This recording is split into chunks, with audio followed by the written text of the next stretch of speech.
Here at the Pet Glider, we recently had the surprise of a set of Mosaic triplets, which is a rarity for sugar gliders, and, well, they grew up on us. And as all kids can be, they're a bit of a handful. Well, a lot of a handful. They also have the distinction of coming from a very impressive lineage. Thanks to the Pet Glider Online Pedigree database, we can check out several generations of that lineage. And the benefit of having as long of a history as we do is that we have all the generations under one roof. So let's hop in the Wayback Machine and check out their grandfather, Colin. Now Colin's a very handsome sugar glider, but he doesn't have too much in the way of markings going on. He's pretty much all white with a bit of speckling on the ear. And his wives are two lovely classic ladies. Now one of the great things about mosaics is that you just need one parent to be mosaic, so Colin, when combined with his two wives, yields this fantastic little joey here. Now mosaics can also have classic colored joeys, so you end up having pairs like this, with one offspring being a handsome mosaic and the other being an equally handsome classic sugar glider who both happen to have great corkscrew tails. Now let's check out one of Colin's older daughters, Patches. Patches is a very impressive piebald sugar glider, as you can see by the mostly white body and then the patch of normal looking fur just stuck right on there. A lot of piebalds can be identified by their asymmetrical markings.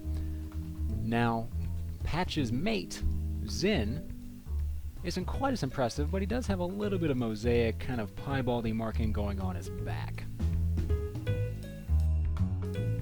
Now, the two of them together have a daughter who leans more towards Dad's side of the marking tree, with just a little spot on the back. Colin's older son, Kaleidoscope, is the father of the triplets and a really impressive piebald sugar glider. Check out the two large piebald marks on his otherwise white body. Now his wife, Kida, is a mosaic, not quite as impressive, but still a very attractive lady in her own right, and together they have the older son, Romanov. This handsome fellow is actually available on our website as of the time of this recording. He's got a lot of cool markings going on, with a larger white collar, a lot more white around his back or saddle area, and a bit of lightness going on toward the rear half of his body. He's also a pretty sweet guy.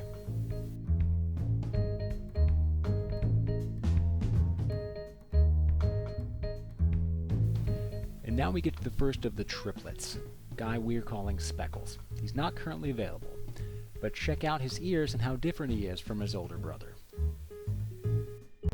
Next we have the second of the triplets, Cicero, who is available on our website as of this recording, and looks somewhat similar to his brother, with some larger speckles on the ear and some really cool light markings along his back. He also didn't particularly want to leave my hand, which, that's fine with me. The last but not least of the triplets is the sister Eloise. Now see how different she looks from her two brothers, but she does look similar to her older brother, with a bit of lightness going on in the back, a large white collar, and a bit more white around the saddle area. She's also as sweet as a bag of boutique buttons, which I don't even know what that means, but she just makes me want to say it. She's also available as of the time of this recording. Over the generations, you see that there's a lot that goes into making this family as special as they are, and really, every sugar glider family has their own unique story to tell. Over the next several years, we hope you'll take part in that great sugar glider story with us. Thank you so much for watching, and check out these gliders and all of our other available ones at thepetglider.com.